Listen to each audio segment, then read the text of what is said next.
주식줄랭이 좋아요, 구독, 띠링띠링 알람 설정 부탁드릴게요. 주식줄랭이 좋아요, 구독, 띠링띠링 알람 설정 부탁드릴게요. 함께 공부합시다.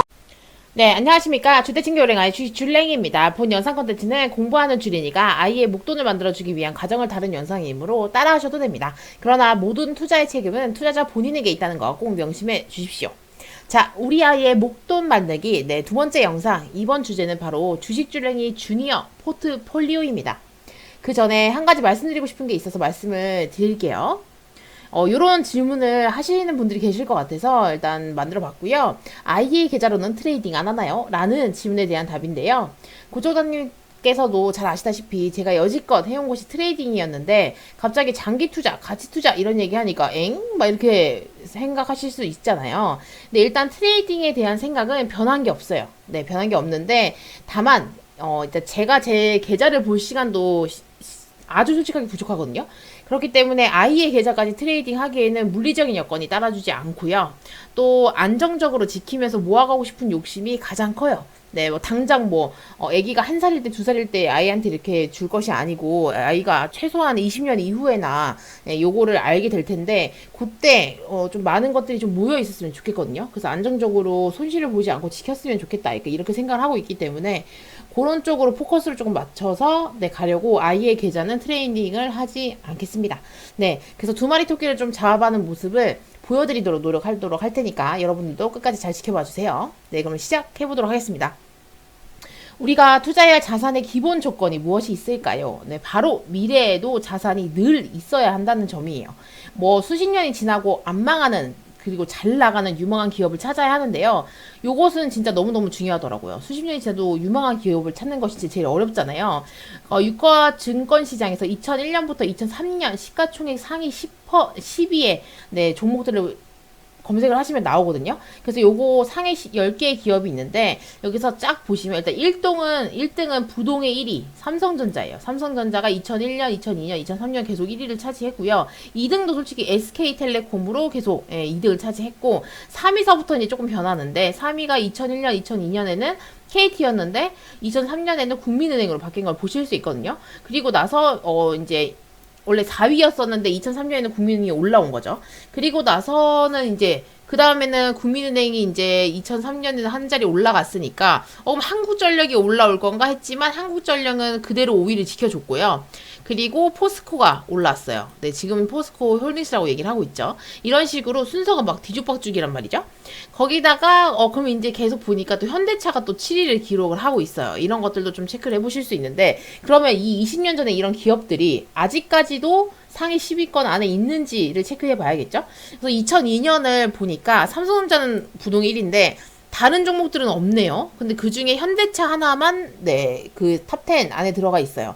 이런 식으로 미래에도 자산이 늘 존재해야 되는데 20년이 지나니까 많은 종목들이 상위권에서 밀려났다는 걸 보실 수 있어요. 그러면 우리나라뿐만 아니고 이제 세계로도 한번 볼게요. 세계 같은 경우는 어떤지 보시면 2005년에 세계 시총순위가 쭉 이렇게 있거든요. 1위부터 10위까지 있는데 엑슨모빌, 제너럴 일렉트릭, 마이크로소프트, 시티그룹 등등등 이렇게 있거든요. 근데 그러면 2022년은 어떠한가를 봤을 때 보시니까 어때요? 얘도 지금 1위가 일단 바뀌었죠. 애플로 바뀌었고 2등은 2005년에는 마이크로소프트였는데 그게 2등으로 올라왔고 그 다음에 이제 알파벳, 구글, 그 다음에 아마존, 테슬라 이런 식으로 많은 것들이 변하신 걸 보실 수 있어요. 그러면 마이크로소프트 외에는 싹 사라진 걸 보실 수 있거든요. 그러면 지금 아주 좋아요. 만약에 지금 아주 좋고 잘 나가는 기업이 투자한다고 해도 이 기업이 수십 년 후에 잘 나가고 있을까라는 것을 의문을 계속 가지셔야 하고요. 그렇지 않다라는 것은 이 앞전의 자료들로 체크해 보실 수 있거든요. 이렇게 시총순위가 기업 가치의 절대적인 기준이라고 할 수는 없지만 순위에서 사라졌다고 해서 망한 기업은 아니죠. 하지만 여전히 돈을 잘 벌고 있을지 혹은 그 순위에서 밀려났다는 것 자체가 우리가 안정적으로 주식을 증식을 할 수 있을지에 대한 것은 조금 다른 문제잖아요. 그렇기 때문에 이런 것들을 꼭 생각을 해볼 문제이고요. 그럼 우리는 대체 어떤 자산에 투자를 해야 미래에도 자산이 늘어날 수 있을지를 이제 얘기를 해볼 거예요. 우리가 정말 과거를 그러니까 미래를 예측하는 것 자체가 너무 어렵잖아요. 근데 과거의 데이터를 바탕으로 미래를 예측하고 대비해야 되는 것은 맞죠. 네, 그렇기 때문에 우리는 계속 네, 끊임없이 역사를 공부해야 하고요. 이제 앞으로 볼 것들을 보실 텐데요. 역사적으로 볼 때 장기적으로 우상향하는 자산은 금이에요, 금. 네, 그렇기 때문에 이게 엄청 오래되고 역사가 깊은 자산이잖아요. 전 세계 대부분의 화폐가 네, 금의 기본으로 만들어졌고요. 경제체제가 금의 기초로 이루어졌다는 것도 부인할 수 없죠. 그래서 현 시대에 와서도 금은 안전자산으로 여겨져서 안정적으로 자산을 축적하는 도구가 되고 있습니다. 그래서 금은 안정적인 뿐만 아니라 많은 사람들이 그 가치를 인정하게 가게 역시 이렇게 우상향하고 있는 것을 보실 수 있거든요. 그래서 이제 2009년부터 2003년까지 쭉 보시면 전체적으로는 네, 이렇게 산을 그리면서 올라가고 있는 모습을 보이는데 2020년부터 조금 더 가파르게 올라가는 모습을 보실 수 있어요. 이때 아무래도 코로나 이후에 조금 더 폭발적으로 상승하는 모습도 네, 체크해 보실 수 있습니다. 그래서 이제 우리는 그러면 금을 어떻게 투자할 수 있을까요? 네, 금 같은 경우는 어떻게 투자하는지를 네 가지 방법으로 보여드릴 텐데 일단 첫 번째는 바로 골들바나 그 다음에 금반지 이런 현물에 직접적으로 투자를 할 수 있어요. 그래서 금은방이나 한국금거래소, 쇼핑몰, 백화점 등등등 우리가 금을 구매할 수 있는 곳이 많잖아요, 주변에. 거기에 직접 가셔서 금을 정말 실제로 사시는 거예요. 그래서 골드바를 주세요. 뭐 황금 열쇠를 주세요. 뭐 이런 식으로 네 하시면 되고요. 두 번째는 KRX라는 금 통장이 있습니다. 이거 같은 경우는 은행에서 계좌를 개설하고 네 통장을 개설해서 네, 거래를 하는 건데 이거는 예금자 보호 대상이 아니기 때문에 좀 주의를 하셔야 돼요. 세 번째 같은 경우는 KRX 금시장 거래인데 이는 은행이 아닌 증권사에서 판매가 되고 있고요. 수수료가 조금 있긴 한데 세제 혜택이 커서 많이들 활용을 하고 계시더라고요. 장내 거래를 하시면 매매 차익에 대해서 양도소득세와 배당소득세가 비과세가 된다고 해요. 그래서 여기서 발생하는 매매 차익은 금융소득 종합과세의 대상이 되지 않는다고 하는 것도 체크해 두시면 될 것 같아요. 그리고 이제 마지막인데요. 마지막 같은 경우는 금 ETF가 있어요. 네, 금 ETF 같은 경우는 주식 매매를 하듯이 매매를 하시면 되고요. 뭐 IRP나 ISA 계좌 등을 이용해서 절세도 가능한데 ETF다 보니까 실물 일출이 불가능하다는 점을 네, 알고 계셔야 됩니다. 그럼 이제 우리는 금 말고 또 어떤 자산을 장기적으로 우상향을 할까요? 이거는 시장지수예요, 시장지수. 네, 워렌 버핏이 얘기하기를 본인이 죽고 난 뒤에 유산에 대해서 기부하고 남은 돈 90%를 S&P 500에, 네, 여기 지수를 추종하는 인덱스 펀드에 투자하라고 말했거든요. 그래서 이 S&P 뿐만 아니라 우리나라는 나스닥, 코스피, 코스닥이 있잖아요. 그리고 이런 것들도 모두 다, 네, 시장 지수인 거죠. 근데 S&P 500 차트예요. 이렇게 보시면, 쭉 우상향 하시는 거 보실 수 있어요. 물론 이렇게 한 번씩 고를 파긴 하지만, 전체적으로 봤을 때는 우상향 하고 있는 것을 체크해 보실 수 있고, 나스닥 같은 경우도 이렇게 보시면, 이렇게 한 번씩 고를 파지만, 얘도 쭉 우상향 하시는 걸 보실 수 있거든요. 그런데 현실적으로 코스피나 코스닥 같은 경우는 약간 우상향 한다고 얘기하기 조금 힘들죠.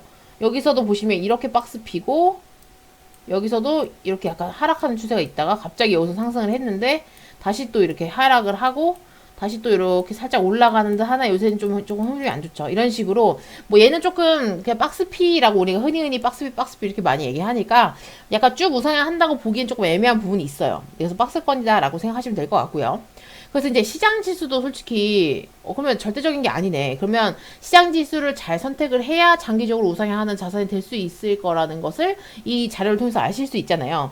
그럼 이제 지수 투자는 어떻게 해야 될까요? 네, 첫 번째 같은 경우는 첫째, 증권사에서 각 지수를 네, 추종하는 펀드를 운영 중이거든요. 그래서 이 펀드를 매매하는 방법이 있고요. 두 번째는 본인이 직접 각 지수를 추종하는 ETF를 매매해서 투자하는 방법이 있어요. 네, 개인적으로는 이 펀드 투자보다는 네, 직접적으로 ETF를 투자하는 게 더 낫지 않을까라는 이제 개인적인 말씀을 드리고요. 그래서 이 장기적으로 우상하는 자산과 금 지수를 보았는데, 요거 같은 경우도 보시면 무적이 아니잖아요. 네, 뭐 이렇게 쭉 우상향 하는 듯 보이나 가끔 이렇게 쭉 우상하는 듯 보이나 가끔 이렇게 막 고를 확 판다거나 막 이런 것도 있잖아요. 그런 것도 있고 힘든 시기도 좀 있는 것이 사실이기 때문에 금이나 시장도 무적은 아니다라는 거죠. 네, 그렇기 때문에 기나긴 투자 기간 동안 손해가 존재하는 구간이 있다는 걸 꼭 아셔야 돼요. 근데 그러면 손해를 안 볼 수 없을까? 라고 생각하시는 분들이 있거든요. 그래서 수많은 연구가 있어요. 네, 그래서 그것이 이제 등장한 것이 무엇인가 하니까 자산 배분 투자라는 게 있더라고요. 그래서 혹시 요 그림 보신 적 있나요? 요렇게 생긴 거? 저도 이제 공부를 하면서 좀 알게 된 건데, 해리 브라운의 연구 포트폴리오라는 거예요. 연구 포트폴리오.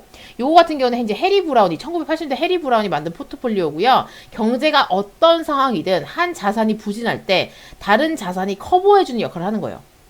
그러니까 잃지 않는다 이렇게 얘기하기 좀 애매하고요. 손해를 최소화하면서 수익을 꾸준히 낼 수 있는 투자법인 거죠. 네. 그리고 또 하나가 있다고 하면 올 웨더 포트폴리오라는 게 있어요. 네. 레이 달리오가 탈세시기 브리지워터사에서 운용하는 대표 펀드고요. 이 전천후 혹은 사계절 포트폴리오라고도 불리는데 경제 사항을 4개의 사항으로 나눈 거예요. 네, 그래서 뭐 경제 성장률이 만약에 기대보다 높으면 주식, 회사채, 뭐 원자재나 금, 신흥국 채권, 기대보다 만약에 낮으면 미국 국채나 물가 연동 채권을 사야 되고, 뭐 물가 상승률이 기대보다 높으면 물가 연동 채권, 그다음에 원자재 금, 신흥국 채권 이렇게 사야 되고, 그다음에 만약에 물가 상승률이 기대보다 낮으면 주식이나 미국 국채 이런 것들을 사야 된다. 뭐 이런 식으로 지금 표현을 해놓은 게 있거든요. 그래서 요거 같은 경우는 이제 각 상황일 때마다 잘 나가는 자산들을 이렇게 설정을 해놓은 것을 보실 수 있어요. 그래서 이제 경제 상황이 어떨지 예측을 할 수 있으면 우리가 미리미리 매수를 해가지고 큰 돈을 벌 수 있겠지만 사실 실질적으로 좀 그런 게 어렵잖아요. 그래서 이제 미래 경제 성장률을 우리가 예측하기 힘들기 때문에 모든 상황의 발생 가능성이 25%로 동일하다고 가정을 해가지고 이 모든 상황에 대응할 수 있도록 만든 포트폴리오가 올웨더 포트폴리오라고 생각하시면 됩니다. 네. 그래서 이 포트폴리오 보시면 자산별 구성비가 이렇게 있어요. 주식 18% 있고요. 미국 국채 25%, 회사채 6%, 물가 연동 채권 21%, 신흥국 구채권 15%, 원자재나 금 15% 이렇게 구성을 해놨더라고요. 그래서 연구 포트폴리오나 네, 뭐 이 해리 브라운 이런 것들은 시장에 구애받지 않고 상대적으로 마음을 굉장히 편안하게 투자할 수 있기 때문에 꾸준히 수익을 창출하는 장기 투자가 가능해져요. 그래서 이런 것들도 조금 알고 계셨으면 좋겠어서 가지고 왔고요. 근데 이것도 무적은 아닙니다. 네, 그렇기 때문에 수많은 투자자들이 계속 끊임없이 새로운 포트폴리오를 연구하고 개량해서 발표하고 있어요. 그래서 이런 자료들이 나올 때마다 여러분도 한 번씩 체크해 보시면 내 아이에게 좀 도움이 될 거예요. 그쵸? 나도 그렇게 투자를 할 수 있을 것이고. 그래서 이런 것들을 좀 적용을 하시는 것도 방법이 될 것 같아요. 그래서 이런 것들 좀 알고 계시면 좋을 것 같아서 가지고 와봤고요. 그래서 이제 그럼 나도 채권이나 원자재 같은 거 투자할 수 있나요? 어떻게 사고 팔아요? 어디서 사요? 뭐 이런 질문 하실 수 있잖아요. 그거에 대한 거는 주식이랑 같아요. ETF를 이용하면 거의 모든 자세에 투자를 할 수 있고요. 네, 주식 계좌를 이용해서 ETF를 매수하여 포트폴리오를 구성하시면 됩니다. 네. 그래서 이제 나만의 포트폴리오를 한번 만들어 볼 텐데요. 먼저 주식 투자를 할 텐데요. 주식 투자를 크게 나눈다면 아까 말씀드렸던 시장 지수에 투자하는 방법이 있고 개별 종목에 투자하는 방법이 있겠죠. 근데 저는 이 포트폴리오에서는 개별 종목을 하지 않고요. 지수에 투자해 할 거예요. 근데 물론 개별 종목을 하지 말라는 말은 아니에요. 만약에 지수를 이기는 종목을 발견한다면 그 종목에 투자하시면 되죠. 근데 요거를 솔직히 찾기가 힘들기 때문에 안정적으로 그냥 시장 지수에 투자를 하겠다. 근데 이제 시장 지수 많아요. 뭐 미국 시장, 신흥국 시장, 한국, 중국, 배당주, 성장주, 테마주 이렇게 많은데 이것 중에 어떤 것을 할 것이냐라는 것을 생각을 해보셔야 돼요. 근데 저는 개인적으로 미국 시장과 배당주에 투자를 해야겠다 생각을 했어요. 아무래도 아이가 어리다 보니까 일단 미국은 패권국이잖아요. 그렇기 때문에 상황이 바뀐다면 언제든지 리밸런싱을 하겠지만 그렇지 않고서는 일단 미국 시장은 좀 무적이다. 약간 이렇게 생각이 들었어요. 그래서 일단 미국 시장을 투자해야겠다 생각했고 그리고 제일 좋은 건 매달 혹은 뭐 연마다 분마다 분기별마다 배당을 주는 게 있으면 너무 좋겠다 이렇게 생각을 했거든요. 그러면 만약에 이렇게 뭐 환율이 떨어진다거나 아니면 뭐 그 주식이 조금 주가가 내려간다고 해도 배당을 받으면 좀 도움이 되겠다. 그게 약간 어느 정도 해지가 되겠다 싶어가지고 저는 배당주가 좀 괜찮다고 생각을 해서 배당주에 좀 투자를 해야겠다 생각을 하고 있습니다. 그래서 지금 보시면 이제 또 미국 시장에 보시면 시장 지수가 세 가지로 나뉘잖아요. S&P 500, 나스닥 100, 다우산업 이렇게 지금 세 가지가 있거든요. 그래서 이제 보시면 그러면 이제 ETF는 어떻게 찾아요? 라고 물어보실 수 있어요. 그래서 ETF 같은 경우는 네이버 여기 증권에서 여기 ETF 있잖아요. 이 ETF를 클릭하시면 국내에 존재하는 모든 ETF가 나와요. 그래서 그 다음에 MTS에서도 종목 검색란에 ETF 검색하시면 모든 ETF가 나오기 때문에 내가 여기에 검색하려고 하는 투자하려고 하는 그 지수를 검색을 해주시면 돼요. 뭐 S&P 500을 검색하시거나 나스닥을 검색하시면 됩니다. 네, 물론 이렇게 검색하면 다 나온다는 거 한번 체크를 해놓고 가시고요. 그래서 이제 보시면 수많은 ETF 중에 내가 투자할 분야를 고르고요. 거래량과 운영 보수, 시가총액, 뭐 환해지, 그다음에 뭐 배당 성향 등등을 고려하셔가지고 ETF를 선택하시면 돼요. 네. 그리고 나서 저는 주식 파트에서 세 가지를 선택을 했어요. 네, 소울 미국 S&P 500이랑 소울 미국 배당 다우존스, 네, 그 다음에 코덱스 이 미국 배당 프리미엄 액티브라는 게 있는데 요렇게 세 가지를 네, 투자를 하고 싶어서 근데 요 세 종목이 다 월배당을 주고 있거든요. 그렇기 때문에 선택한 계기가 돼요. 네, 아무튼 월마다 조금씩 이렇게 조금이라도 들어오면 그게 도움이 되지 않을까 이제 이런 생각을 하는 거죠. 근데 만약에 나는 미국 시장에 직접적으로 투자를 하고 싶다 하시는 분들은 이 스파이 이렇게 그러니까 이게 또 같은 성향이에요. 얘랑 얘랑 같은 성향이고 얘랑 얘랑 같은 성향이고 얘랑 얘랑 이렇게 같은 성향이기 때문에 스파이랑 슈드 디보 이렇게 해가지고 검색을 해보시면 나와요. 그래서 이 직접적으로 나는 이거에 투자하고 싶다 하시는 분들은 이 세 종목을 참고해 주시면 될 것 같아요. 그 다음에 앞에서 이제 말씀드렸던 금이 있잖아요. 금이나 원자재. 이런 건 어떤 걸 투자해야 되지? 라는 것을 이제 생각을 해보셔야 되는데, 금 투자 방법에 아까 말씀드렸던 네 가지 방법이 있잖아요. 이 네 가지 방법을 통해서 투자하실 수 있는데, 저는 어떤 걸 선택했냐면, 네 번째 선택했어요. 금 ETF. 네. 왜냐면 또 직접적으로 왔다 갔다 하긴 솔직히 조금 시간적으로 힘들고요. 네. 은행을 솔직히 가기도 힘들고요. 네. 그래서 금 시장 거래도 뭐, 네. 이것보다 그냥 ETF 집에서 손쉽게 핸드폰을 쭉쭉쭉 할 수 있는 ETF를 사가지고 거래를 하는 게 좋겠다라고 생각을 하고 있어요. 근데 일단 우리나라 같은 경우는 원자재 같은 경우는 개별 종목으로 상장이 되어 있고요. 종합하고 있는 ETF를 아직 발견을 못했어요. 그리고 이제 금도 대부분 선물이더라고요. 딱 한 개. 그래서 조금 애매하구나 싶어가지고 이런 것들 조금 알고 계셔야 되는데 이 선물 있잖아요. 그래서 이 금 현물을 대상으로 한 네, 요거를 이제 투자를 해보려고 해요. 네, 그래서 요것도 한번 체크해 놓으시면 되고요. 이거랑 네, 같이 비슷한 거는 미국장에서는 요거 네, GLD를 검색하시면 돼요. 그래서 원자재는 솔직히 저는 선택을 안 하려고요. 요거는 너무 변동이 심하고 이렇기 때문에 저는 조금 애매할 것 같아요. 미국장에는 원자재 전체를 아우르는 ETF가 존재하지만 우리나라는 아직 없다는 거, 네, 개별적으로만 있다는 거 체크해 보시면 될 것 같아요. 그래서 여기서 주의할 점이 있는데요. 2023년부터 미국에 상장된 PTP 종목 매도 시에는 무조건 손해건 이익에도 상관없이 네, 10% 원청 진술을 한대요. 네, 그렇기 때문에 이런 것도 좀 알고 계셔야 되고요. 이 PTP라는 것은 미국 내에서 원유, 가스, 금, 은 등의 천연자원이나 부동산 인프라 분야의 파트너십 형태로 투자하는 상품을 의미하고요. 미국의 주요 원자재 관련 ETF, 네, 그 다음에 뭐 LP 이런 형태로 상장되어 있는 인프라 에너지 기업을 주로 포함을 하는데 이런 것들을 만약에 내가 뭐 이게 투자를 했어요. 손해가 됐든 이익이 됐든 무조건 10% 원청 징수한다라는 걸 꼭 체크를 해놓고 네, 거래를 하셔야 될 것 같아요. 네, 그래서 매매하시는 걸 조금 주의하셨으면 좋겠어요. 그래서 저 같은 경우는 네, 이렇게 금 현물에 대해서 투자를 하려고 합니다. 그래서 이제 다음에 채권인데요. 채권은 그러면 또 어떻게 투자를 해야 될까? 어떻게 투자를 해야 될까? 공부를 조금 하셔야 될 텐데, 채권은 기본적으로 경기가 침체가 되고요. 금리가 인하될 때 힘을 발휘하는 네, 방어형 자산이에요. 그래서 채권에 투자하는 방법도 두 가지가 있어요. 뭐 개별 채권이 있고요. 그 다음에 ETF를 통한 투자가 있어요.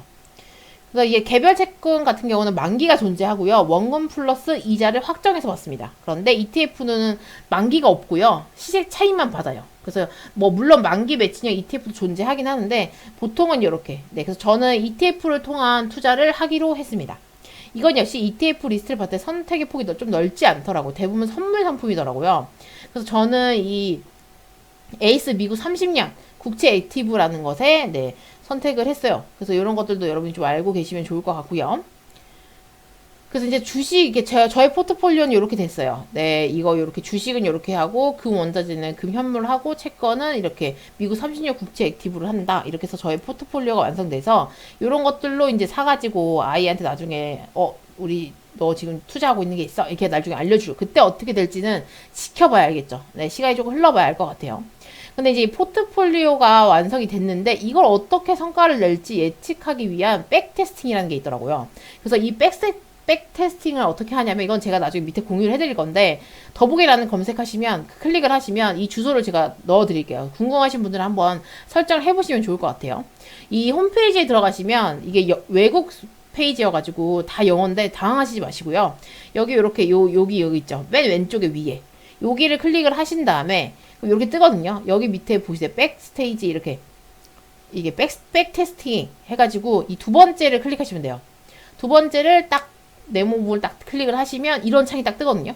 여기 이제 세세하게 나는 언제서부터 언제까지 이걸 할 거고 뭐 이런 게 쭉 그냥 기입하시면 돼요. 쭉 기입을 하시고 여기에 뭐 이제 ETF 내가 영어로 당하실 수 있지만 차근차근 하시면 하실 수 있어요. 그래서 미국 ETF 이름을 넣어가지고 계산하시면 됩니다. 그래서 우리나라 같은 경우는 ETF가 여기 외국 사이트에서 안 뜨기 때문에 미국 성격의 ETF를 이렇게 넣었어요. 그래서 요거를 이제 비율 이런 것들을 설정을 해가지고 포트폴리오 짰죠. 그래서 이제 요거를 이제 딱 눌러 보시면 여기 딱 이게 빨간 여기 두꺼운 거 있잖아요. 요걸 딱 클릭을 하시면 얘가 막 돌아가면서 이제 얘기를 해주거든요. 그래서 2017년부터 2024년 백테스팅 결과는 최초 투자금이 $100예요. 네, $100인데 총 누적 원금이 $7,200가 되고요. 이제 최종 액수가 이제 쭉 뜨거든요. 그래서 최종 액수 같은 경우는 보시면 이 첫 번째로 돌렸을 때, 두 번째로 돌렸을 때, 세 번째로 돌렸을 때 이렇게 지금 뜨잖아요. 이렇게 떴을 때 제일 좋은 게 두 번째더라고요. 네, 그리고 최대 하락폭이 마이너스 19.44, 뭐 19.06, 18.4.43, 뭐 이렇게 있는데 보시면 이런 식으로 최대 하락폭은 한 마이너스 20%까지는 좀 감수를 하셔야 돼요. 어쨌든 장기 투자기 때문에 쭉 떨어진다고 하더라도 나는 꾸준히 그냥 계속 산다 이제 이렇게 생각을 하시는 거죠. 그래서 두 번째 포트폴리오가 제일 괜찮더라고요. 그래서 두 번째 포트폴리오로 이렇게 넘어가시면 이렇게 지금 구성이 되어 있거든요. 이렇게. 네. 이게 제일 좋았던 구성이 두 번째인데 이게 이제 보시면 이거 미국 S&P가 35% 네, 비율로 하고 그 다음에 미국 배당 다우존스 20% 하고 미국 배당 프리미엄 액티비 20% 하고 금 현물은 12.5% 넣고 이런 식으로 이제 조절을 하는 거죠.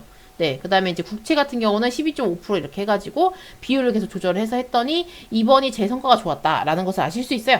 그래서 이제 요거를 가지고 네, 이렇게 한번 쭉 보시고 그래서 이제 연 평균 수익률이 9.61%예요. 그래서 7위 법칙에 따른 원금이 2배 되는 기간이 약 7.5년이 걸리더라고요. 아이가 성인이 된 이후 30살에는 원금의 16배까지 기대해 볼 수 있어요. 네, 물론 행복회로지만 이렇게 네, 백테스팅을 하실 수 있다라는 것을 조금 체크해 보시면서 아, 요렇게 하실 수 있구나. 그럼 나도 한번 해봐야겠다. 라고 하시면서 한번 해보실 수도 있고요. 복리의 힘이 있기 때문에 제가 첫 번째 말씀드렸죠. 복리의 힘. 네, 그래서 복리의 힘이 있다는 것도 다시 한번 상기를 시키시면서 한번 해보시면 될 것 같아요. 네, 그래서 이번 영상은 여기까지 할게요. 네, 그래서 저는 다시 돌아올 것이고요. 좋은 영상으로 다시 찾아뵙겠습니다. 여러분께 영상이 꼭 도움이 되셨으면 좋겠고요. 여기까지 말씀을 할게요. 이상 주대친교랭아의 주식 줄랭이었습니다. 구독, 좋아요, 띠링띠링 알람 설정 부탁드리고요. 함께 공부합시다.